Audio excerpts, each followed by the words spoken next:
Bismillahirrahmanirrahim. Assalamualaikum warahmatullahi wabarakatuh. Alhamdulillahirabbil alamin. Assalatu wassalamu ala asrofil anbiya'i wal mursalin wa ala alihi wa ashabihi rasulillahi ajmain.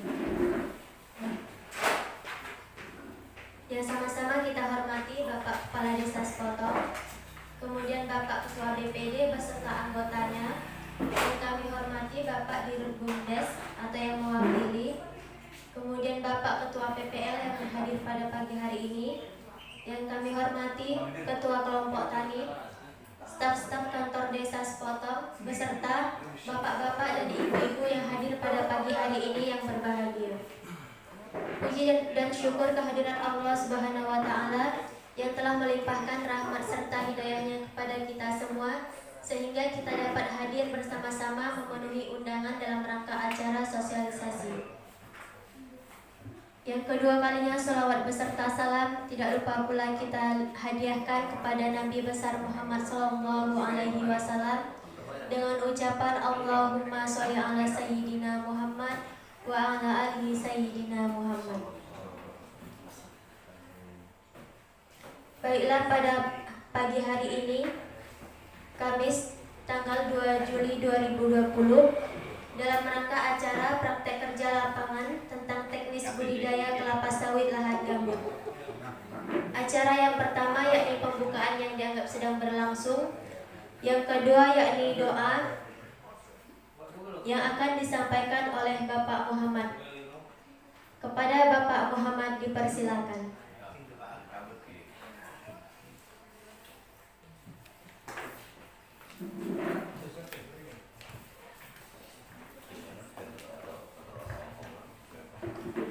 Bismillahirrahmanirrahim. Assalamualaikum warahmatullahi wabarakatuh. Bapak Kepala Desa yang saya hormati, bapak-bapak hadirin semua yang saya hormati, mari kita sama-sama berdoa kepada Allah Subhanahu wa Ta'ala. Semoga acara yang dilaksanakan pada pagi hari ini mendapat doa dari Allah Subhanahu wa Ta'ala, mendapat keberkahannya. Al-Fatihah. Bismillahirrahmanirrahim. Alhamdulillahirabbil Iyyaka na'budu wa iyyaka nasta'in. Ihdinas siratal mustaqim. A'udzu billahi minasyaitonir rajim. Bismillahirrahmanirrahim. Allahumma shalli ala sayyidina Muhammad wa ala ali sayyidina Muhammad wa sallim radha li sahabati Rasulillah alhamdulillahirabbil alamin. Hamdan syakirin hamdan na'imin hamdan yu'min mulkar majidah. Ya Rabbana lakal hamdu kama yanbaghi jalalika wa 'azimi ismika. Allahumma shalli wa sallim wa barik ala sayyidina Muhammadin sholatan tumsina biha min jamil al-afat wa taqtina biha jami'al hajat wa tutani jami'an wa tarfa'una biha indaka 'ala darajat wa tubayyana bi aqsa ghayat min jami'il akhirat fi hayati wa ba'da rahmatika ya arhamar rahimin. Allahumma ighfir lana dhunubana wa li walidina warhamhum kama rabbawna shaghira wa li jami'il muslimin wal muslimat wal mu'minin wal mu'minat ahya'i minhum warham anta khairur rahimin. La haula wa la quwwata illa billahil 'aliyyil 'azim. Allahumma anfa'na bima 'allamtana wa 'allimna ma yanfa'una warzuqna ilman yanfa'una. Allahumma arina haqqa haqqa warzuqna ittiba'ahu wa arina al-batila batila warzuqna ijtinabah. Rabbana zalamna anfusana wa illam taghfir lana tarhamna lanakunanna minal khasirin. Rabbana hab lana min azwajina wa dhurriyyatina qurrata a'yun waj'alna imama. Rabbana la tu'akhidhna in nasina wa akhtana. Rabbana tahmil 'alaina isran kama hamaltahu 'alal ladzina min qablina. Rabbana wa la tuhammilna ma la taqata lana bih. Wa'fu 'anna waghfir lana warhamna anta maulana fansurna 'alal qaumil kafirin. Rabbana atina fid dunya hasanah wa fil akhirati hasanah wa qina adzabannar. Sallallahu alaihi Muhammadin nabiyyin alaihi wa sallam. Subhana rabbika rabbil izzati amma yasifun. Alhamdulillahi rabbil alamin. Taqabbal minkum inna wa minkum taqabbal. Wassalamualaikum warahmatullahi wabarakatuh.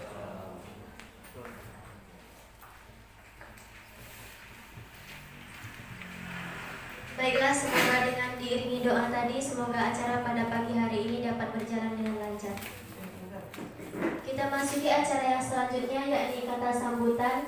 Dalam hal ini yang akan disampaikan oleh Bapak Kepala Desa Sepotong. Kepada Bapak Isman SAG dipersilakan.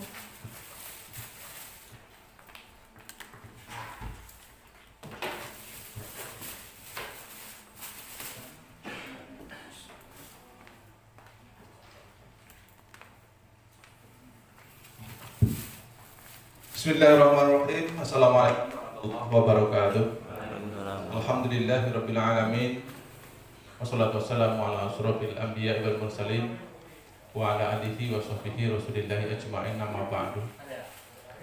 Para bapak dan ibu yang kami hormati, pada kesempatan yang berbahagia ini, pertama marilah kita sama-sama mengucapkan puji dan syukur kepada Allah Subhanahu wa taala. Pada kesempatan yang berbahagia ini kita masih berikan suatu nikmat sehingga kita dapat bermuajahah dalam acara sosialisasi masalah tanaman sawit di gambut.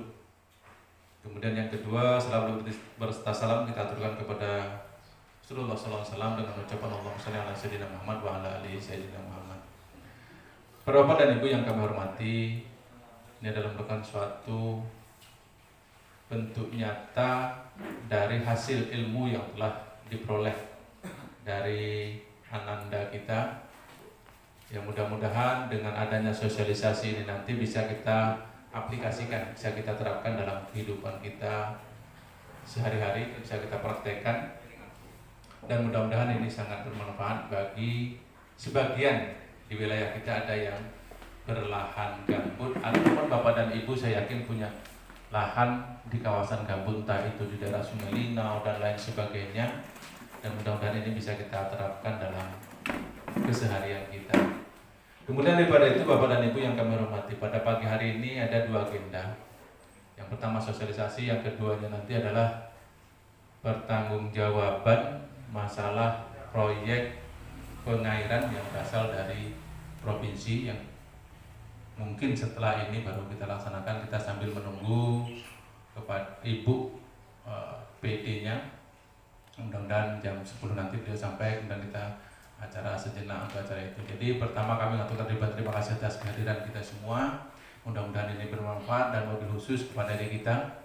Mudah-mudahan ilmu ini bukan hanya untuk teoritis saja, tapi ada implementasi dalam kehidupannya, ya, terutama dalam untuk kepentingan pribadi. Dan yang kedua, yang jelas kita sosialisasikan kepada masyarakat luas sehingga bermanfaat ilmu yang kita peroleh tatkala kita menuntut ilmu. Walaupun kita tahu bahwasanya antara teori dengan praktek itu kadang-kadang terjadi perbedaan, namun demikian perbedaan itu adalah begitu signifikan, ya. Yang mudah-mudahan ini bermanfaat bagi kita semua. Sekali lagi terima kasih. Akhirul kalam, wabillahi taufiq wal hidayah. Wassalamualaikum warahmatullahi wabarakatuh.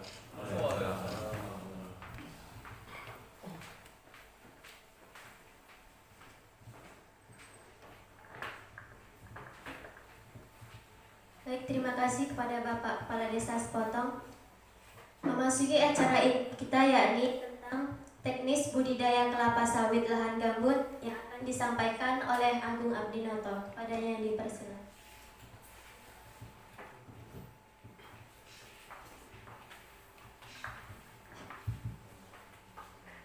Baik, bismillahirrahmanirrahim. Assalamualaikum warahmatullahi wabarakatuh.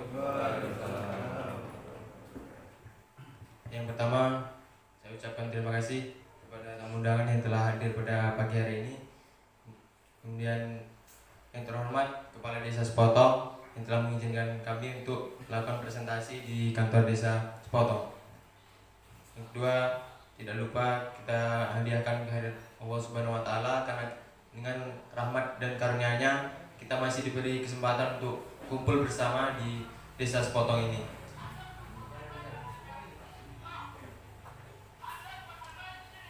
Di sini saya sebagai narasumber untuk menyampaikan kegiatan dari Politeknik LPP Yogyakarta.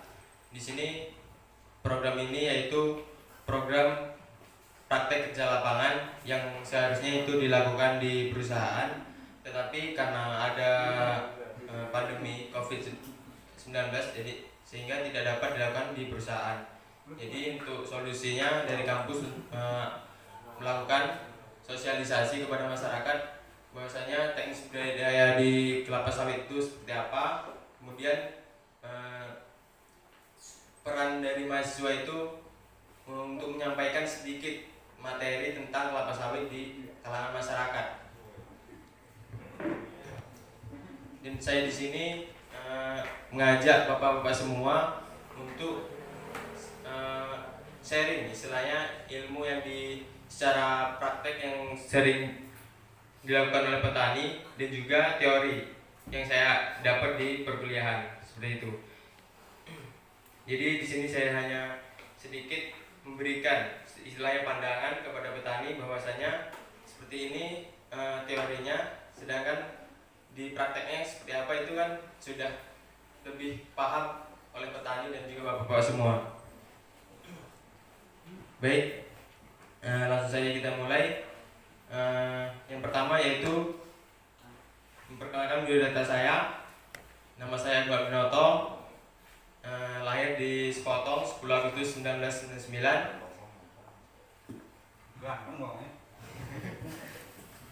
Untuk saat ini pekerjaan saya sebagai mahasiswa dan insya Allah nanti lolos. Amin. Amin. Jadi untuk riwayat pendidikan saya, yang pertama itu SD saya di SD 06 Sekotong, kemudian lanjut di SMP 03 Siak Kecil, dan selanjutnya ke SMK Negeri 1 Siak Kecil, dan sekarang masih menempuh perkuliahan di Politeknik LPP Yogyakarta. Oke, kita masuk pembahasan yang pertama, yaitu mencari solusi tentang permasalahan teknis budidaya yang ada di lahan gambut. Jadi di sini ada beberapa istilahnya masalah atau kendala yang biasanya dihadapi oleh petani di lahan gambut. Di sini saya telah mengambil beberapa sampel petani untuk menanyakan beberapa keluhan yang dialami saat berbudidaya di lahan gambut. Yang pertama yaitu tentang pH tanah ataupun tingkat kemasaman tanah. Kemudian yang kedua, kelembaban tanah, yaitu tanah gambut itu lebih cenderung pada saat kemarau itu kering, kemudian pada saat hujan tergenang seperti itu. Jadi daya simpan airnya rendah seperti itu. Kemudian yang kedua, sebagian besar petani mengeluhkan bahwa perbedaan antara berat di tanah mineral dengan tanah gambut itu signifikan seperti itu. Di lahan gambut itu lebih memiliki berat janjang yang ringan dibandingkan di tanah mineral. Kemudian unsur hara di lahan gambut, petani pun masih banyak yang belum mengerti antara perbedaan pupuk yang harusnya diaplikasikan di lahan gambut dan juga diaplikasikan di tanah mineral. Kemudian pelepas sengklek ataupun daun yang patah seperti itu, pelepahnya sepatah di bagian bawah. Kemudian daun mengering atau keriting biasanya. Kemudian populasi gulma lebih tinggi dibandingkan tanah mineral. Kemudian serangan hama kumbang tanduk, ini biasanya dialami di areal yang baru tanam ataupun tanaman belum menghasilkan. Kemudian juga ada busuk buah. Kemudian yang terakhir ada busuk pangkal batang atau jamur Ganoderma boines. Baik, dari beberapa permasalahan tadi, sebaiknya kita mengenal lebih dahulu tentang karakteristik gambut. Jadi lahan gambut itu sendiri terbentuk dari proses anaerob dari bahan-bahan organik yang tertimbun di rawa ataupun lebak, kemudian menjadi endapan marin tadi dari campuran mineral yang juga organik, sehingga menjadi bentuk dataran seperti itu. Jadi kondisi lahan gambut itu lebih dari 50% itu adalah kandungan bahan organik.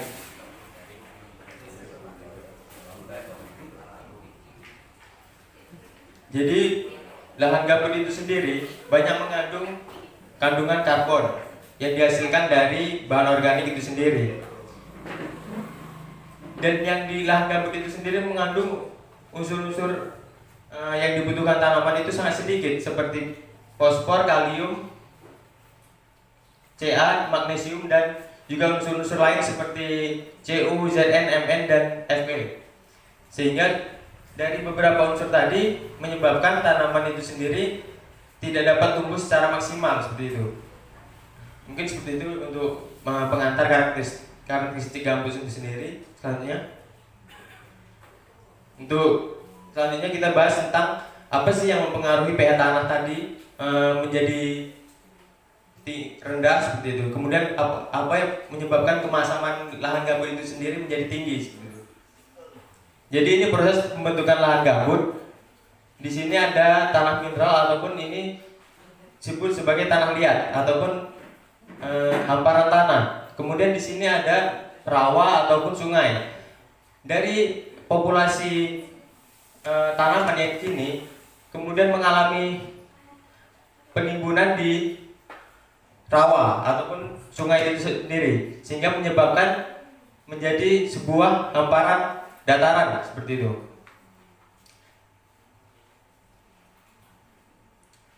Dan dari hasil ini sendiri itu akan mengalami proses humifikasi ataupun proses pelapukan bahan organik itu sendiri di lahan gambut, sehingga ada beberapa lahan gambut yang mengandung FeSO2, FeS2, yaitu Fe itu besi, zat besi, sedangkan S2 itu adalah sulfur.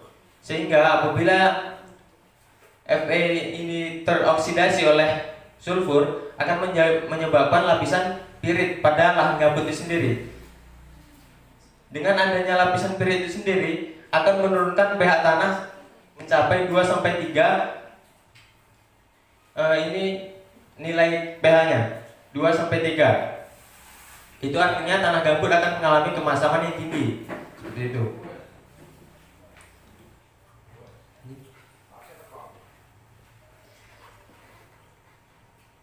Jadi membahas tentang yang sebelumnya, di lahan gambut itu sendiri apabila dia beri unsur yang mengandung sulfur kemudian teroksidasi oleh unsur besi yang ada di lahan gambut, itu akan menjadi lapisan pirit itu sendiri, sehingga akan menyebabkan pH makin rendah. Sehingga untuk para petani seharusnya tidak menggunakan unsur hara yang mengandung unsur sulfur itu sendiri, yang biasanya dicantumkan dalam label pupuk ataupun di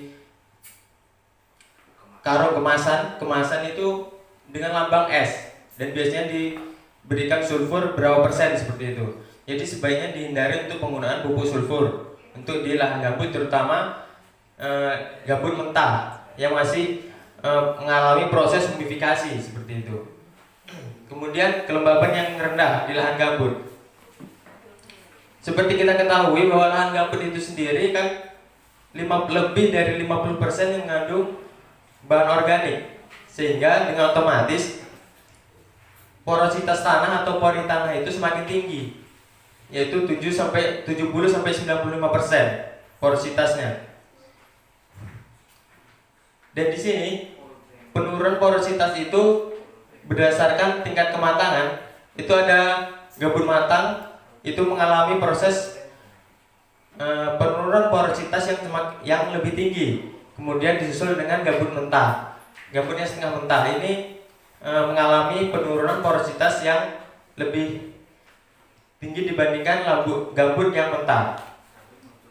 Karena gambut mentah ini kandungan bahan organiknya masih berbentuk kasar seperti itu, sehingga proses humifikasinya masih berjalan. Sedangkan yang gambut matang ini sudah mengalami humifikasi, sehingga lebih cepat untuk mengalami pemadatan seperti itu. Dan untuk menjaga kelembaban tanah yang ada di lahan gambut, berdasarkan pengalaman saya di beberapa perusahaan, kemarin waktu kegiatan PKL juga di Kalimantan Tengah, yaitu di PT Musirawas, khususnya di Sumur Pandanwangi, mereka telah mengembangkan pakis-pakisan seperti ini. Ini contoh pakis-pakisan yang dapat dikembangkan. Dan pakis-pakisan ini dapat tumbuh pada pH masam, yaitu 5-6 0,18 dan suhu 29 28 sampai 31 derajat Celcius. Dan ini memang sangat cepat berkembang biak karena dia berbanyakan dengan menggunakan spora. Dan ini memang cocok untuk di lahan yang pH-nya masam seperti itu. Apabila di pH basah, dia lebih cenderung untuk sulit untuk tumbuh. Tapi kelemahannya dari pakis-pakisan ini juga tidak dapat tumbuh pada kondisi yang pH-nya di bawah 4. Jadi dan kondisi tergenang seperti itu. Jadi ada kendala juga. Dan untuk pengembangan ini bisa dilakukan di gawangan ataupun bisa dirumpukan tanaman, sehingga yang kita rawat, yang tidak kita lakukan pengendalian seperti dilakukan penyemprotan, itu hanya gulmain rumput pakisan ini yang berada di gawangan seperti itu. Kemudian kelebihan-kelebihan dari pakis-pakisan ini, yang pertama yaitu mencegah kelembaban tanah, kemudian menambahkan bahan organik yang ada di dalam tanah yang dihasilkan dari proses pengguguran gugurnya daun-daun yang sudah mengering ataupun mengalami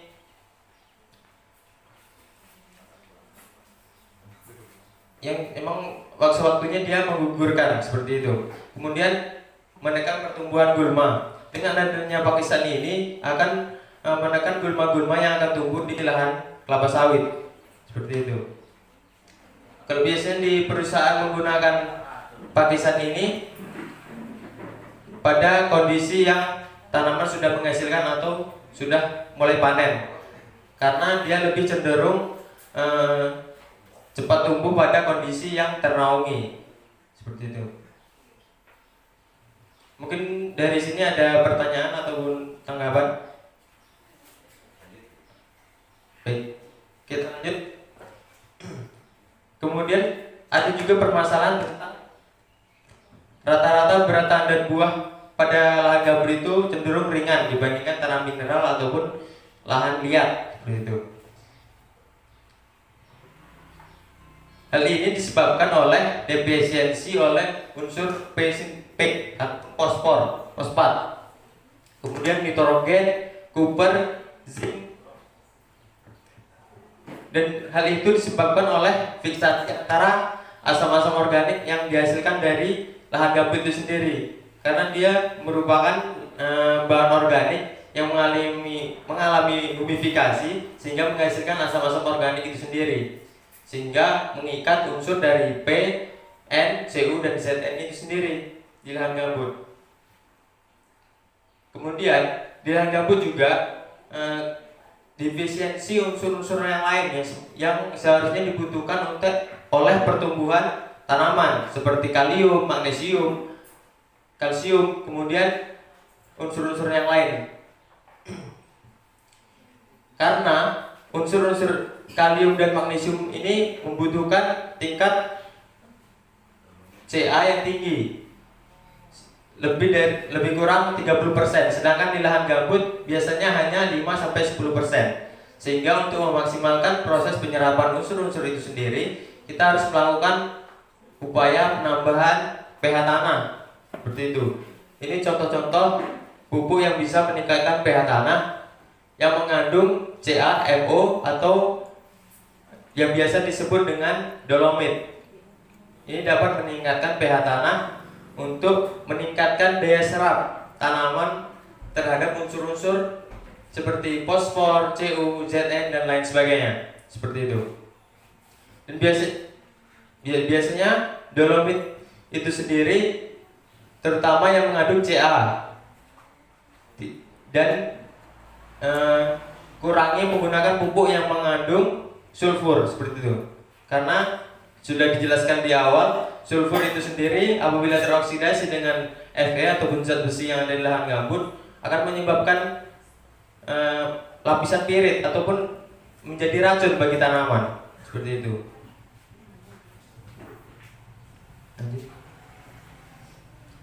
Berikut adalah unsur-unsur hara, yang dibutuhkan tanaman, yang terutama adalah NPK. Dari unsur N ini berfungsi untuk proses pertumbuhan tanaman, pertumbuhan vegetatif dari mulai akar, batang, dan juga daun seperti itu. Kemudian unsur nitrogen juga dibantu oleh Cu. Cu sendiri di sini membantu menghasilkan klorofil daun. Dengan adanya Cu, klorofil daun meningkat dan juga proses fotosintesis dari tanaman akan meningkat. Proses fotosintesis itu sendiri berfungsi yaitu meningkatkan memasak unsur-unsur hara yang diserap oleh tanaman kemudian dialokasikan kepada seluruh bagian tanaman. Dan untuk memperbaiki proses penyerapan unsur hara,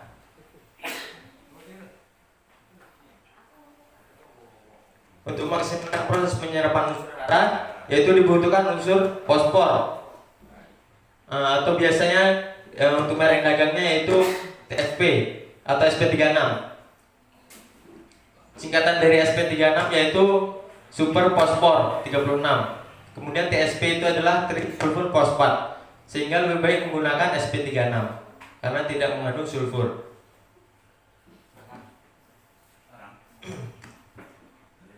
Unsur fosfor sendiri berfungsi sebagai meningkatkan pertumbuhan akar dan juga bintil-bintil akar untuk menyerap unsur-unsur hara yang ada di dalam tanah. Kemudian juga meningkatkan pertumbuhan buah ataupun biji. Kalau misalkan di sawit yaitu buah, untuk memaksimalkan pertumbuhan buah pada kelapa sawit. Kemudian ada juga unsur kalium. Kalium sendiri juga memaksimalkan proses pembungaan atau memunculkan primordia bunga, resisten terhadap serangan ganoderma dan juga yang tahan terhadap serangan ganoderma seperti itu. Tapi juga ada juga yang beberapa tanaman kelapa sawit yang tetap terserang, jadi tidak dapat maksimal penggunaan bibit yang resisten tadi. Dan dalam penelitian itu sendiri kan membutuhkan waktu yang lama, dari proses pertumbuhan sampai 25 tahun untuk mengamati satu jamur. Jadi lama, sehingga sampai saat ini belum ditemukan istilahnya bahan ataupun obat untuk mengobati jamur ganoderma itu sendiri. Mungkin itu dari saya ucapkan terima kasih kepada audiens beserta pagi ini 20 semua. Saya ucapkan terima kasih. Bila ada pertanyaan, saya persilakan. Saya kembalikan ke moderator. Baiklah, kepada bapak-bapak atau peserta pada pagi hari ini yang ingin bertanya dipersilakan. Terima kasih. Assalamualaikum warahmatullahi wabarakatuh. Pertanyaan dari saya yang pertama sesuai dengan paparan yang dipaparkan tadi, lahan gambut. Jadi untuk lahan gambut itu yang paling sesuai untuk tanaman kelapa sawit itu pH-nya berapa? Itu yang satu. Yang keduanya, masyarakat lebih dominan dengan merek pupuk ketimbang dengan bahasa-bahasa Latin yang telah disampaikan. Jadi untuk tanaman di lahan gambut, khususnya tanaman sawit yang pH-nya itu 2-3, kemudian pelepahnya sengklek, kemudian daun mengering, dan selanjutnya itu kira-kira pupuk apa yang cocok untuk di lahan gambut supaya hasilnya itu meningkat. Itu saja dari saya. Assalamualaikum warahmatullahi wabarakatuh.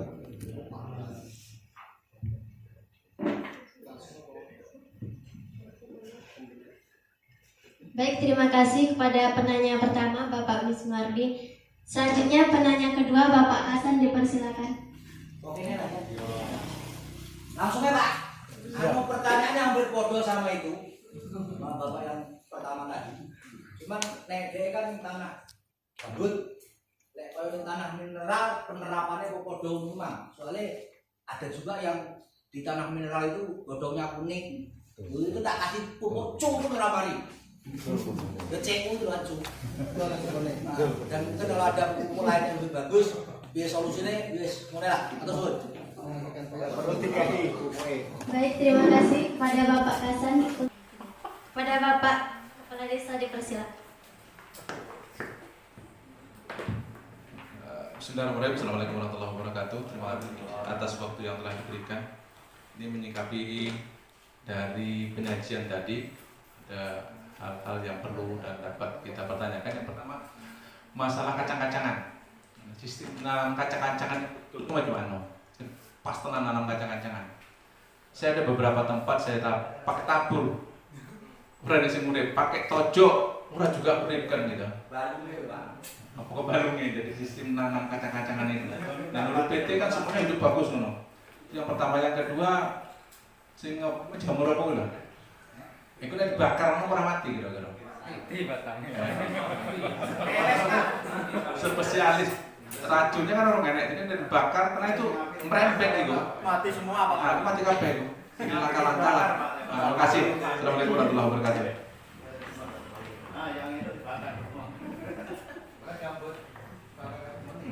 Baik, terima kasih kepada Bapak Isman SAG.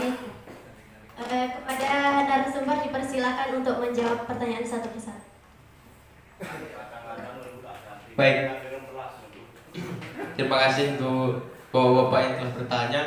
Dengan ada yang pertanyaan, tandanya apa yang saya sampaikan dapat diserap oleh Bapak semua. Jadi untuk menjawab pertanyaan dari Pak Miswardi yang pertama, pupuk apa sih yang digunakan untuk lahan gambut? Jadi semua pupuk itu bagus pada lahan gambut, kecuali yang penting dipupuk tanaman kelapa sawit ya.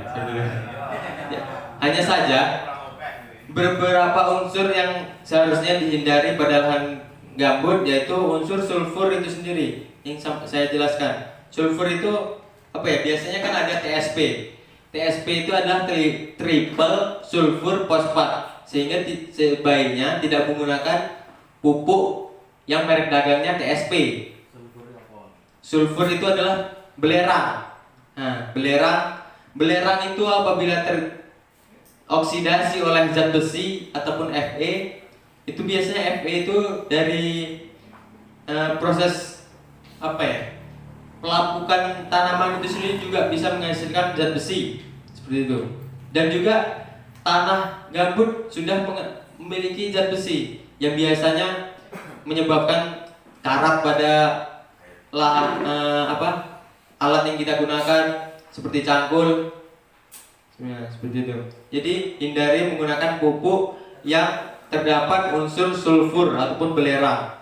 Seperti dolomit biasanya juga ada mengandung sulfur, cuman persenannya sedikit. Jadi sebaiknya menggunakan dolomit yang mengandung Ca, Mg dan unsur-unsur lain kecuali sulfur. Seperti itu.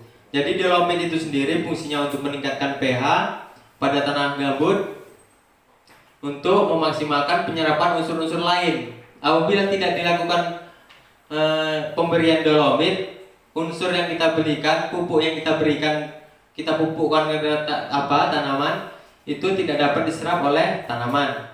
Seperti itu. Maaf Pak, ini menyambung masih pupuk ini Pak. Sebenarnya kami ini tamu tidak diundang kan. Untuk menambah pengalaman lah ya. Jadi ada sebagian kawan mengatakan kalau di lahan gambut itu dipupuk sama garam itu bagus. Jadi istilahnya kimia itu macam mana untuk apa dengan istilah lahan asam ini, atau kelanjutannya efeknya apa kira-kira kalau menggunakan garam ini? Baik, terima kasih. Jadi garam itu sendiri juga mengandung Ca, kalsium. Itu akan meningkatkan pH tanah, yang sehingga dengan meningkatnya pH bersifat basah itu akan memaksimalkan proses penyerapan unsur-unsur lain tadi yang kita berikan. Jadi garam juga bisa kita gunakan. Tapi kan ada kaitannya, istilahnya bagus lah untuk lahan asam ya. Iya, karena mengandung Ca juga. Pada Ca itu apa? Kalsium dari garam itu sendiri. Tapi berapa yang kita butuhkan garam kan seperti itu. Kalau misalkan dolomit ini ada takarannya sekitar 500 gram satu pohonnya. Satu pohon kelapa sawit itu sudah cukup meningkatkan pH. Dan untuk pH tanah gambut yang bagus untuk pertumbuhan tanaman kelapa sawit itu sebetulnya 6-7 pH netral. pH tapi biasanya kan hanya sampai 6, berapa ataupun 5,7 itu sudah dapat istilahnya dapat maksimal lah penyerapannya. Ya saja kurang, apabila masih kurang kita lakukan penambahan dolomit lagi.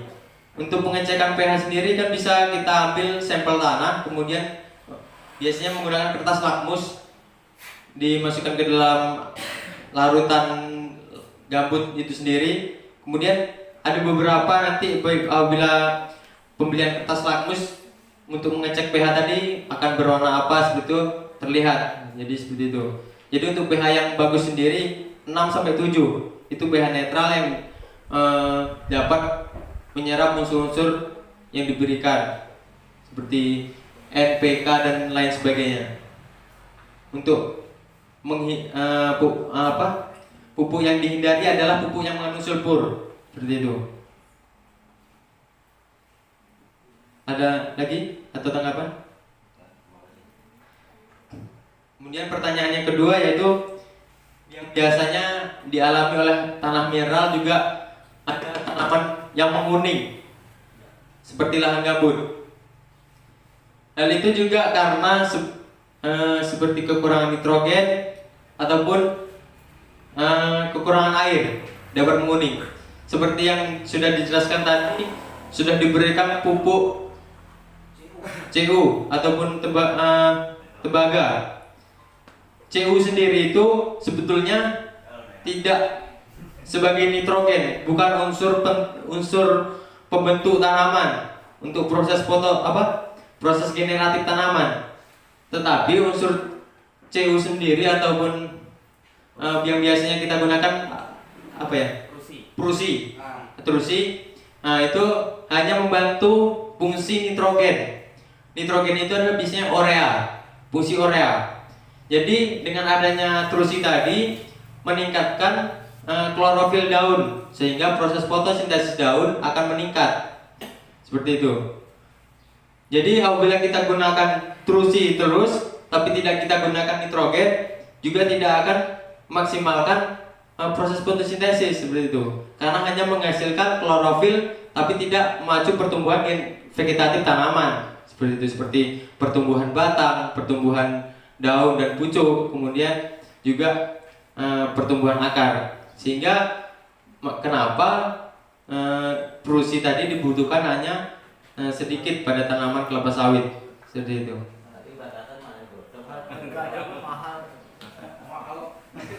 Jadi biasanya untuk Trusi sendiri untuk memacu proses fotosintesis agar unsur hara yang sudah diserap, ya istilahnya pupuk yang sudah kita berikan dapat kalau bisa kan pupuk kan masih berbentuk nitrogen, fosfor, kalium, kemudian untuk dibagikan ke buah menjadi buah itu harus menjadi beberapa unsur kimia yang bisa diserap oleh tanaman sehingga dimasak terlebih dahulu oleh proses fotosintesis. Dari proses fotosintesis akan disebarkan ke bagian tanaman seperti buah, daun, batang, akar dan sebagainya. Seperti itu.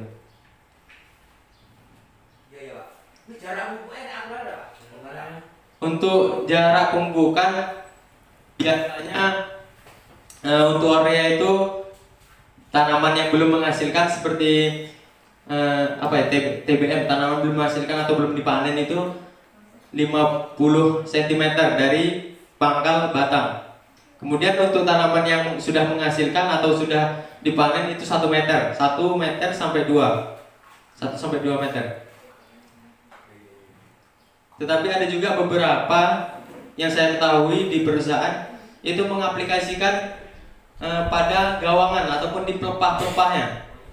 Karena kenapa saya tanyakan, kenapa kok diaplikasikan di pelepah? Karena pada bawah pelepah itu terdapat akar serabut, sehingga lebih cepat menyerap pupuk yang kita berikan seperti itu. Tapi kan kebanyakan pelepah yang di perusahaan kan terawat, tersusun rapi seperti itu. Kalau tempat kita kan ada yang jadi susah seperti itu. Lebih baik di piringan saja.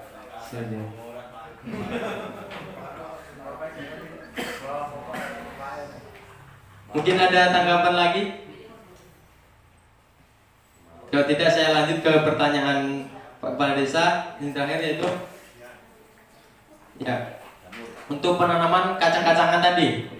Yang saya ketahui kemarin waktu saya SMK PKL di perusahaan perkebunan Nusantara PTPN 5 di Seibuatan Kabupaten Siak, itu dilakukan pembibitan terlebih dahulu. Jadi menggunakan benih, dan benihnya itu sebetulnya mahal. 1 kilonya 1 juta lebih untuk benih yang kacang-kacangan yang biasanya digunakan di perusahaan. 1 juta lebih 1 kilonya itu benih kacang-kacangan. Dan kita bibitkan setelah 2 bulan baru kita tanam di lahan dengan posisi jarak antar tanaman itu 1 meter antara tanaman. Jadi penanaman di gawangan mati, di pelepah, penyusunan pelepah kelapa sawit seperti itu Pak. Jadi biasanya penanaman kacangan ini ditanam pada tanaman belum menghasilkan untuk menghindari pertumbuhan gulma yang cepat tadi. Karena kan biasanya cahaya matahari akan lebih banyak pada tanaman yang belum menghasilkan, sehingga proses pertumbuhan gulma pun semakin cepat. Jadi untuk menghindari itu tadi, kita gunakan penanaman kacang-kacangan. Kacangan yang seperti ini tadi itu juga tidak dapat tumbuh pada lahan yang ternaungi. Dia juga membutuhkan banyak cahaya matahari seperti itu.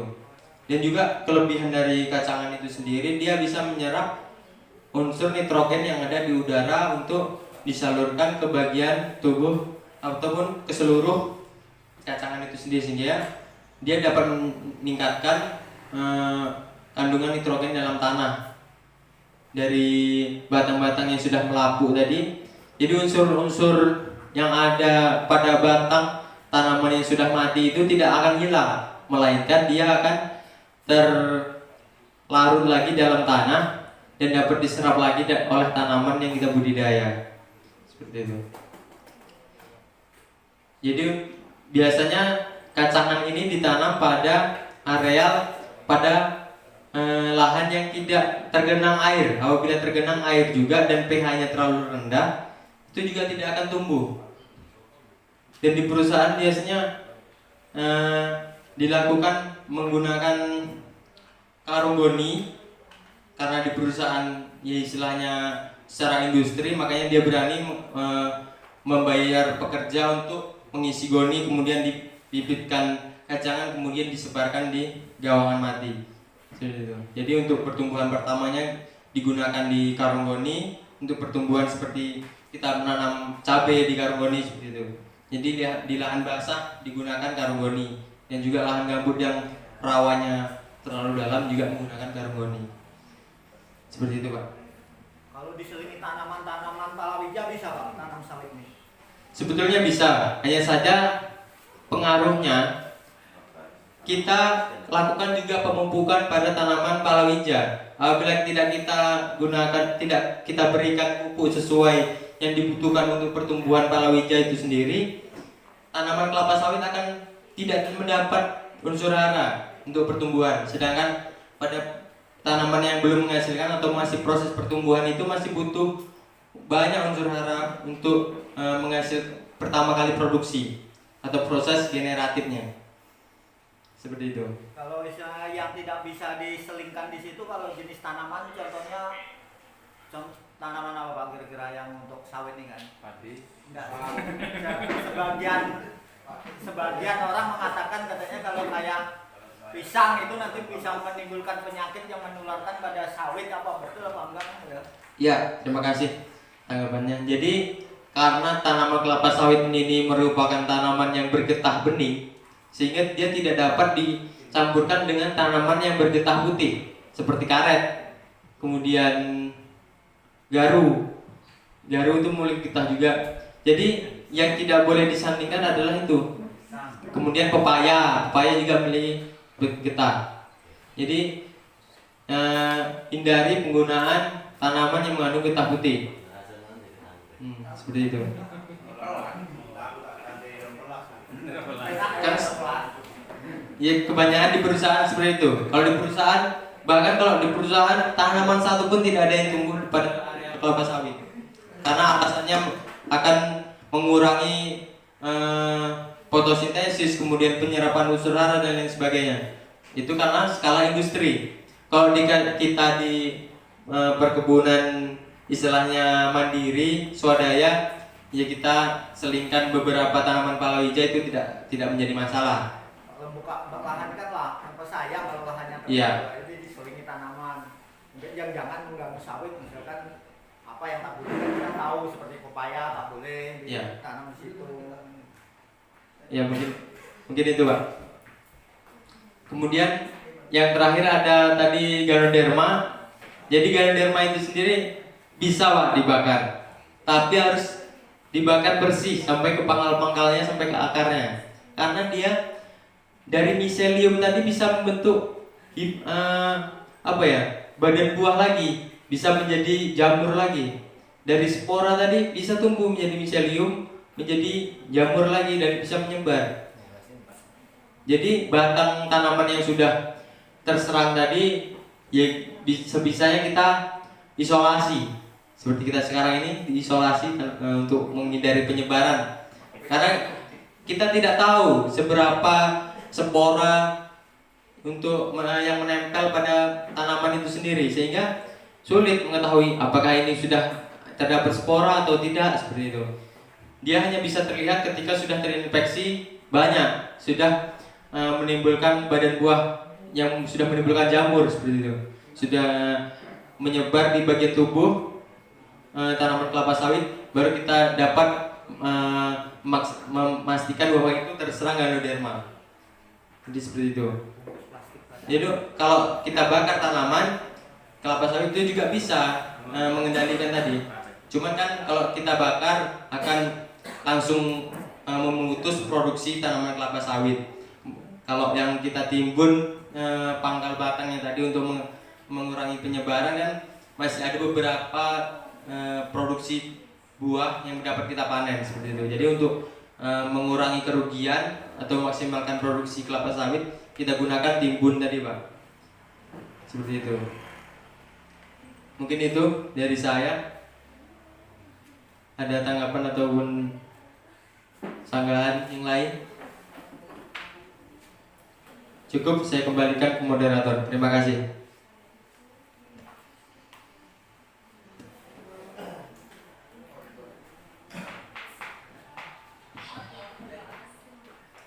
Baiklah, itu tadi pertanyaan sekaligus jawaban yang disampaikan oleh narasumber kita pada pagi hari ini.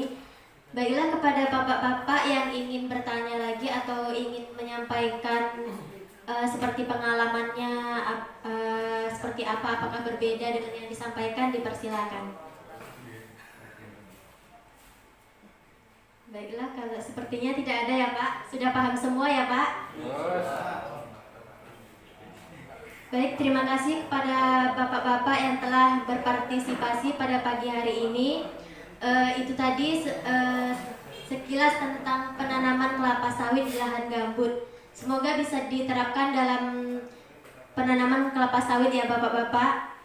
Baik, terima kasih. Di sini saya sebagai pembawa acara mohon maaf apabila ada kesalahan. Dan saya akhiri dengan wabillahi taufiq wal hidayah. Wassalamualaikum warahmatullahi wabarakatuh.